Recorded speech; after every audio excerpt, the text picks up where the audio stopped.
Welcome to the Prophecy Project, an accessible prophecy podcast. In each episode, we explore some aspect of prophecy, from theology and practical aspects of hearing God, through to leading healthy prophetic cultures and exploring how prophecy can enhance local mission.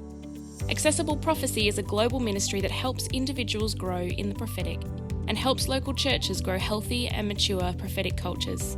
And now, here are your hosts, Andrew Hill and Christine Wanstall. Hey Andrew, it's great to be here with you. It's a bit nerve-wracking doing our first podcast. Well, it's sort of our second because we did a bit of a pilot, didn't we? Yeah, we did. We did a bit of a pilot, which was fun. So hopefully this one's as much fun. I hope so. So the perennial question is, who are we and what are we doing here talking about prophecy? So I thought I'd do a bit of an intro around who I am and how this idea about the podcast came about, and I'll get you to tell us a little bit about yourself. So my name's Christine Wanstall. I'm here with Andrew Hill, and I lead out Accessible Prophecy in Australia and New Zealand. And the idea about this podcast really came about, because Australia and New Zealand is such a geographically dispersed region. And so it's really an opportunity to talk about, in just a really easy conversation way, to talk about all things prophetic. Because this is such a wide topic and it has such emotive reactions for people in churches. So my whole aim about gathering us together around a podcast is to really inspire and help churches develop safe prophetic cultures, but also to help individuals really grow in how they hear and relate to God. And hear God's voice in a deeper and better way. So that's my aim and my ideas around the podcast. Is that what you thought we were here for? Man, that sounds amazing. That sounds really amazing. In fact, it's very professional, actually. Thank you very much. I'm sitting there going, wow, how do I follow that? Because I'm just one of those guys who loves Jesus and loves the church. So, I could have said that because that sounds so much nicer than my professional spiel. Oh, well, I can give you a bit of the professional thing if you want. I work with the Baptist Union of Victoria in the area of microchurches at the moment. So having been in mega churches for quite some time, so being involved at, Careforce Church back then, and which is now Discovery Church, then moved to Crossway, was at Crossway for about 10 years as executive and ended up being executive pastor, and then moved into City Life Church, which is, again, one of Melbourne's mega churches, senior pastor there, but now working with the smallest of the small in the Baptist Union, and a few of us are starting an organisation across Australia called Microchurches Australia, particularly to deal with, empowering people in leading smaller, different types of churches. And I just sit there and I look at, my interest in the prophetic has always been there right from the outset. Probably was a bit scared of the prophetic, to be truthful, when you start. But now I sit there and I go, the prophetic is part of our church, should be part of every church. And so I just go, let's resource people, let's help people understand it a bit better. That's awesome. So that was pretty professional. Hopefully that fits with you. That was pretty professionally done, Andrew. Oh, good. Did I put on my speaking voice as well? You did. Yeah. You did put on your speaking voice. That was very impressive. Oh, great. That's great. Yeah. I mean, it's interesting, isn't it? Just this whole area of the prophetic and what it evokes for us. Because I think as leaders, and so the other thing I sat there thinking about with you and me on this podcast is that I've sort of got a whole bunch of prophetic knowledge, and I reckon you bring a whole bunch of leadership knowledge. And what does that look like in terms of leading a church of different sizes, and how prophetic actually relates into leading a church? So I reckon there's some pretty good synergy. I'm going to draw out some of your leadership experiences and your thoughts around how do you actually do integration of the prophetic within a church, not just for it to sit on the side. So I reckon that's a pretty good synergy for us in that space. That's good. Yeah, Yeah. I'm looking forward to our chats. It's good. So when you talked earlier about the being scared of the prophetic, tell me a bit more about that. Wow. Well, look, my first experience or encounter with the prophetic was back at Careforce Church, which is now called Discovery Church in Mount Evelyn. People may have known it by other names, Mount Evelyn Christian Fellowship. Over the years, it's had a few different changes of names, but it was where Alan and Helen Meyer were the senior pastors for a number of years.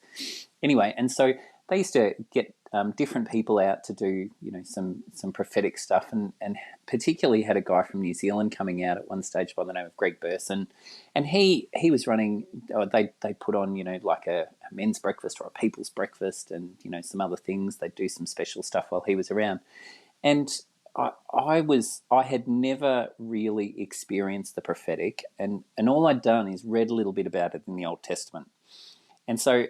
And when you read stuff in the Old Testament, it's like, ooh, okay, so this is pretty freaky stuff and pretty scary stuff. Like, it's all thus saith the Lord, and this is you turn or burn stuff, and really, you do this, otherwise, you're going to get kicked out. And I'm like, oh, what's going to happen? As I roll up to these things. Is my life going to be displayed up on the big screen? As maybe someone gives you a word from God, and so I guess I was pretty fearful that maybe some of the stuff that might get talked about me or about other people would be more exposing, or be about telling about your deepest, darkest secrets, and putting them out there for everyone to see, which would be pretty horrific, and pretty traumatic for most people. Well, So it's yeah, interesting, isn't it? Just that, because I remember, I think you and I are pretty similar ages and stages, and I remember going into conferences and with a little bit of excitement around, oh, there's someone with a prophetic gift, but pretty much don't make eye contact with the prophet because you're not quite sure what they're going to say. Yeah, that's it. Yeah, you don't want to make eye contact, and sometimes even if you didn't, like if you avoided them, they would know you're avoiding them, so they give you a word anyway. So you'd almost catch their eye because you were avoiding them. So I must admit, first time I didn't know where to look. I didn't know who to talk to. You walk in with your eyes downcast towards the floor, sackcloth, ashes. Yeah, try not to get noticed, hide.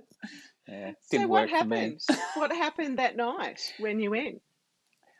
Well, yeah, it was pretty interesting from that perspective. This guy, and as I said, his name was Greg, but he came out with this word. He goes, he points to me and he goes, look, I don't know who you are or anything like this, but I feel like you're going to be an Andrew. Now, he had no idea of who I was or my name or anything. Nobody had worded him up. Wow. And so he said, I feel like you're going to be an Andrew, and you're going to bring, like your brother to Jesus, and you're going to introduce people to Jesus. Well, he had no idea that the first role I had within the church was actually to help people be introduced to Jesus. It was that whole connections role. Wow. And so for me, it was like, oh my goodness, this is really cool. And so it almost helped me to create this safe space, like you didn't talk about in the past. In fact, it was more about building, edifying, helping me to feel safe in the presence of God and the gifts of God.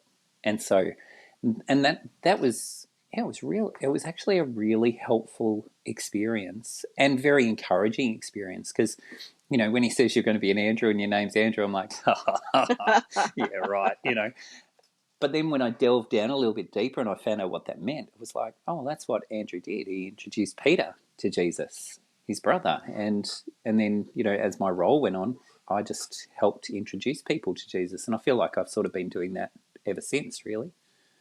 Isn't that amazing? And I think A couple of weeks ago, I was chatting with a group of pastors around prophecy, the gift of prophecy, and I said to them, when I use the word prophetic, what's the first thing that comes to mind? And one of them, without missing a beat, said fortune teller. And Oh, I went, wow. wow, that's really, because I think sometimes those sort of experiences from the front where someone says, your name is Andrew, I feel like you're an Andrew, almost, um, moves us into that space of, is this really prophecy? Is this parlor games? Like, is this just smoke and mirrors? How Yeah, are they doing this? And yeah, and it also, like, I think it's amazing sometimes those experiences, but I sometimes think it reduces how we see prophecy into that public space. Um, yeah, and just narrows it down, because your experience when you unpack it is exactly 1 Corinthians 14. Prophecy is to edify, it's to strengthen, it's to comfort, it's to encourage. And so when we think around engaging in prophecy, I wonder if for most of the church, whether their experience is similar to yours, someone from the front bringing a word of prophecy, and so therefore they think, actually, I don't think I can do this because I don't want to stand up the front. yeah.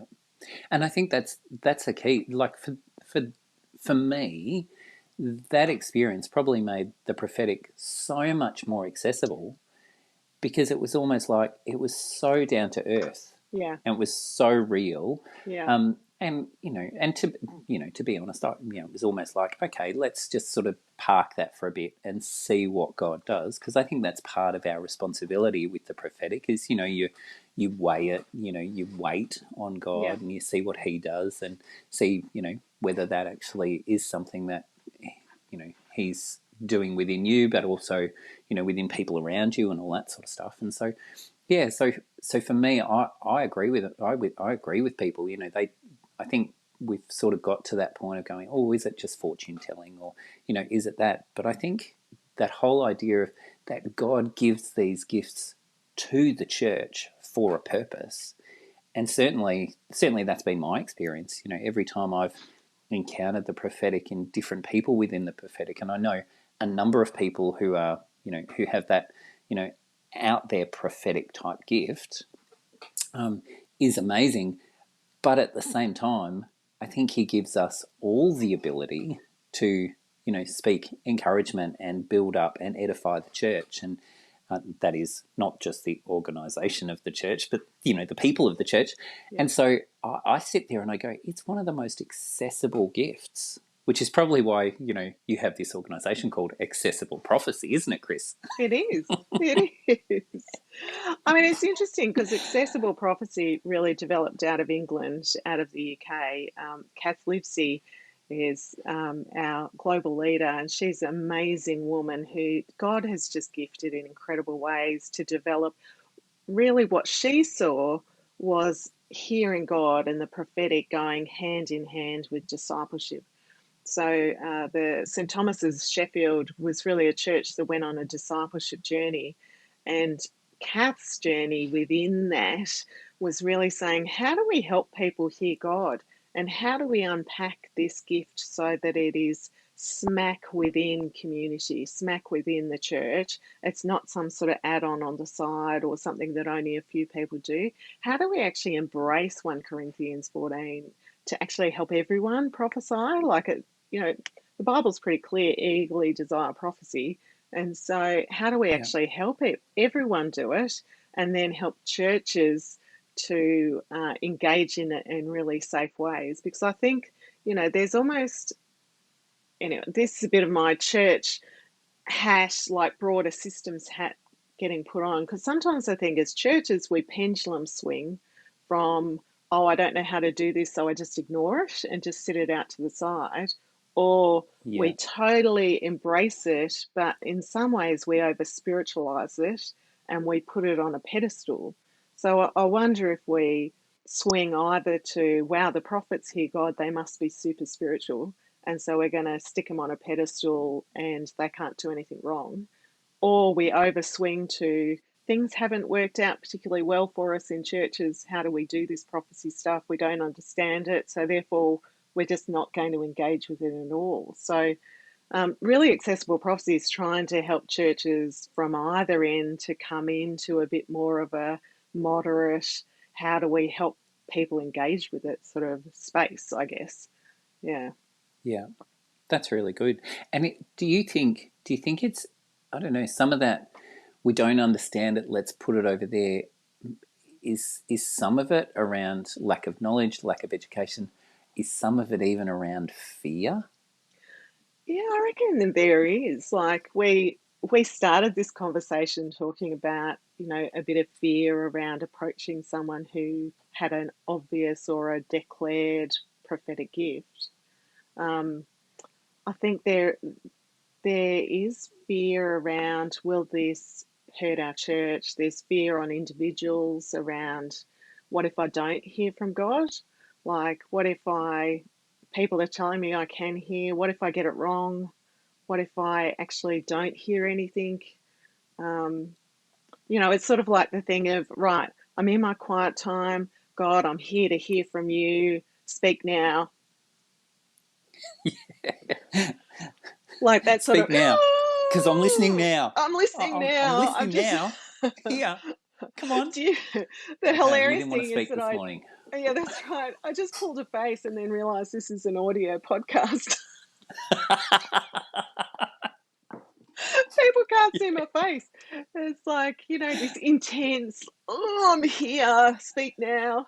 And then, Yeah, we go, I can't hear anything. So therefore, clearly I'm not as good as Christian as someone else who does hear God.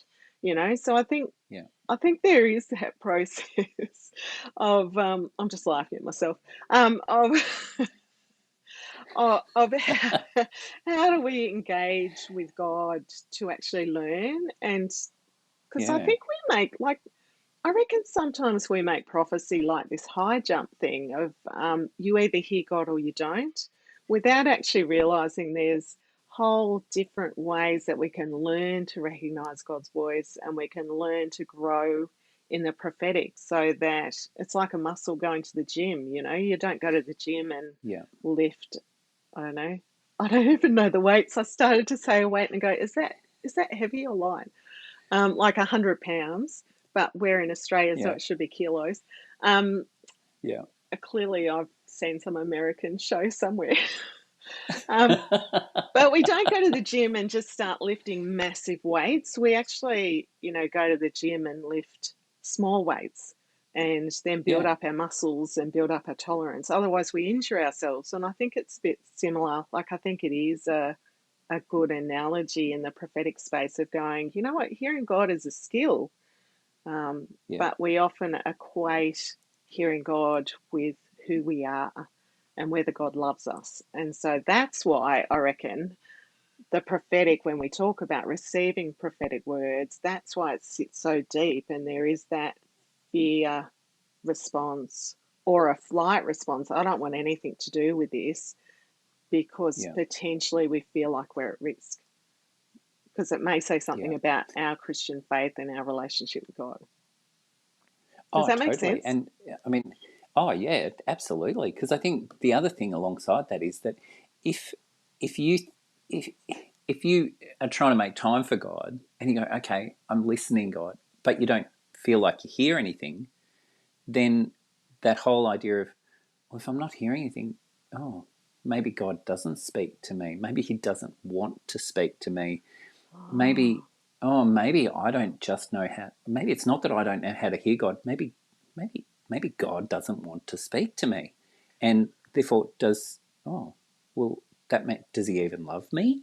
So, yeah. and I think these are the sorts of things that, because the prophetic raises so many questions with people. Just those ones.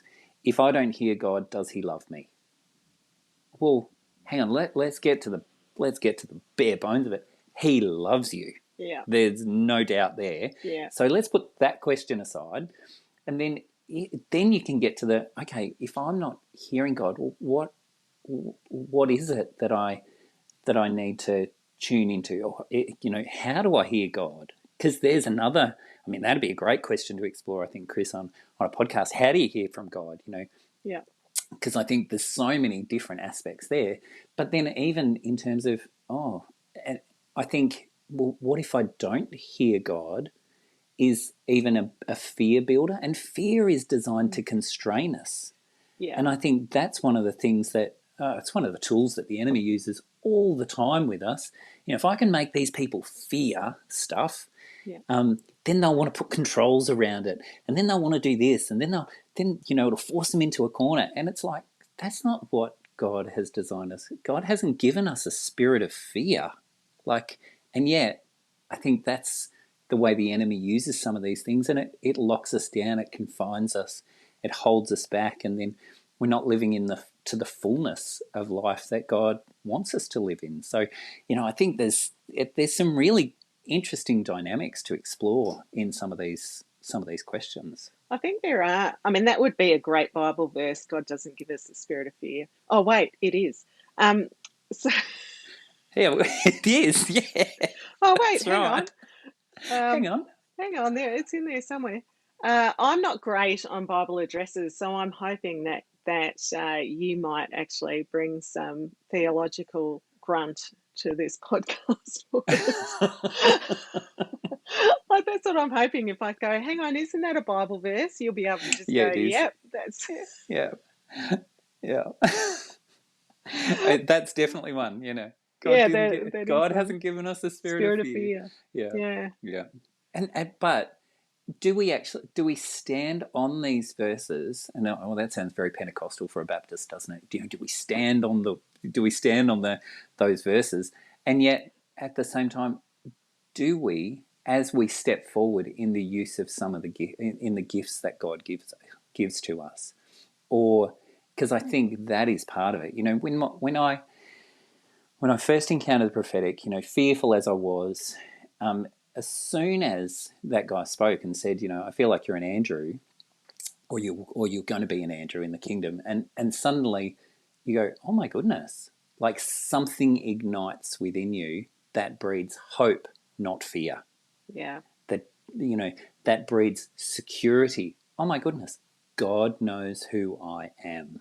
And that was what that spoke to me. It's like, God sees you. And from my perspective, he knew my name, for goodness sake. Yeah. And so, and I wasn't saying that, that was Greg. No. I think that was God. Yeah. And I was probably at that time in my walk with God where I'm trying to go, okay, God, where to? What's going on? Gee whiz, we continue to ask those questions all the time, don't we? Even years and years down the track. But at the same time, that's how God uses his gifts to build up and edify and strengthen and encourage. And he certainly did that in that instance with me. And again, through the prophetic at different times. And as I said before, I know a number of people who have that, I don't know, almost distinguish between that office, of prophet, as opposed to the gift of the prophetic. And maybe that's something that we can unpack further in the future. But these particular people, I see them use these gifts for good and to strengthen what God is trying to do within a local group of his people. And I think that's a really good thing. So, I just continue to get encouraged by the prophetic, and I'm really encouraged by the fact of what you're doing is trying to make it accessible for people and trying to draw churches into exploring the use of the prophetic, however that may be within their local context. Yeah, it's. I'm so glad that you drew out, and as we're talking through the last, we're up to 23 minutes. I sit there going, there are so many topics. Oh, thank goodness, because there is the moment where you go, let's do a podcast, and then you get to the 10-minute mark and go, okay, we're done. And but even in is that ever going to happen? Well, you and I can talk till the cows come home. Yeah, we can. On that, I was speaking at a church once and preaching on John 10, my sheep hear my voice. And it was out in country Victoria. And so I said to this church, is that actually true? Like, do you guys, and I think I used the term, do you guys grow sheep? And I know that's not what you do. They laughed at me, and I said, do you yell out and your sheep come running? And they go, well, we've got so many, but I don't know that they would know our voice, but they certainly know our ute. So they hear the ute Yeah. coming, and they flock because they know that we're going to feed them. So for those of you who are not in Australia listening to this, a ute is, I don't know, what's the equivalent in Europe or America? Oh, well, it'd be like a light truck in America. A Like they have van, these, yeah, they have these a farm truck. F-150s and Silverado trucks, yeah, Yeah, that yeah, the four-wheel farm drives truck. that go Yeah, out on the thing. Yeah, yeah. So it's interesting, just how we relate to, and I don't even know why I told you that story, but but there's so much to unpack about actually how do we, on a personal level, engage with God. How do we yeah, hear his voice? How do we recognize what are the things that stop us doing it and stop us growing in it? But actually, as churches, as communities of people, how do we engage in the prophetic in a really healthy, sustainable way, yeah, so that we are, because I think, prophets can be amazing when the gift is operating at its best. But we know that, there are shadow sides to our gifting. And when things mm, aren't operating well, I reckon there's a bunch of leaders that will listen to this that go, you know what? I reckon my prophets are the criticizing ones who sit on the edge and pip stones at me when when they think I'm doing the wrong thing.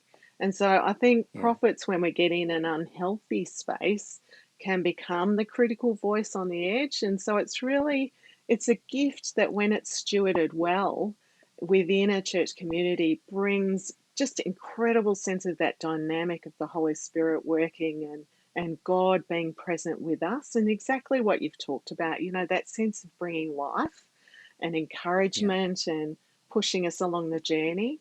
And so we want that dynamic within our church communities as well, to be able to steward well and grow the gift. Because the other thing that just comes to mind is that I sometimes think, if we say, oh, such and such, wow, they hear God really well, we just assume that's like, um, they don't need to grow, or they don't need to mature in their gift. So we sort of have this black or white almost relationship with mm, the prophetic gift. But if we actually see it within the discipleship and learning culture of, we all can grow in our gifts, we all are part of yeah, the gifting that God gives the church, then it's really helpful for the prophets to be placed within that place as well.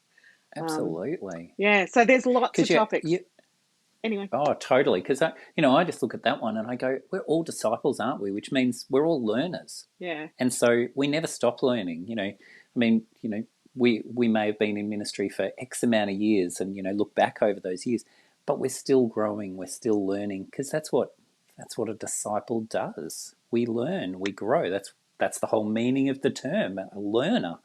And so, if we are operating in a particular gift, whatever gift that might be, whatever gift we have, as long as we're continuing to learn, I mean, we're people, we're going to make mistakes. But I think that's where God's grace surrounds. That's where operating within a group of people, a local group of people who trust us, we trust them, and sometimes things might need a bit more expanding, or prayer, or thought, or shelving for a while, as I said before. I think that's all part of it. But I think they're great things to explore in a they podcast, are Chris. great things to explore. They are awesome things to explore. So I reckon, like, our next conversation, Andrew, if we start on the individual, like if we dig a bit more, because the whole basis of hearing God is identity. So I wonder if our next conversation should actually be about, how does the prophetic sit alongside the recognition of our identity with God? What do you think? Yeah, wow. Yeah, I think that'd be great. That'd be really Awesome. great. So I'd if like to listen to that. you'd Can I like to just tune listen, in?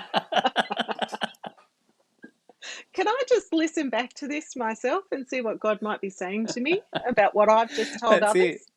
others? That's right. Isn't Exactly. that the way for preachers, though? You know, you preach a sermon and God speaks to you just as much as he speaks to everyone else. Yeah, absolutely. Find that all the time. Isn't it good how God uses his own gifts that he gives to us? It's awesome. That's good. All right, then. So, if you are listening to this podcast and you want to send in a question or you want us to explore a certain topic, we would love this to be really interactive. And I really encourage you to send through any questions to us at Accessible Prophecy. You can email them, you can message us, and we will pop the details in the end of this podcast. So, thanks, Andrew, for coming along for the ride. It's always great to chat to you. And amazingly, we've just ticked over 30 minutes. So we can, as There I you said, go. talk till the cows come home. Absolutely. Hey, it's great chatting to you today, Chris. Hope it's beneficial for people who are Yeah, listening in. great. Thanks. See you next time. Catch ya. Thank you for listening to the Prophecy Project. We hope you've been encouraged as you've listened today. We would love to connect with you. You can do that by following Accessible Prophecy on Instagram and Facebook. If you have a question or topic you would like us to cover, please check the podcast information description for ways that you can connect with us and for links to resources, workshops, and coaching. We hope you'll join us for the next Prophecy Project podcast.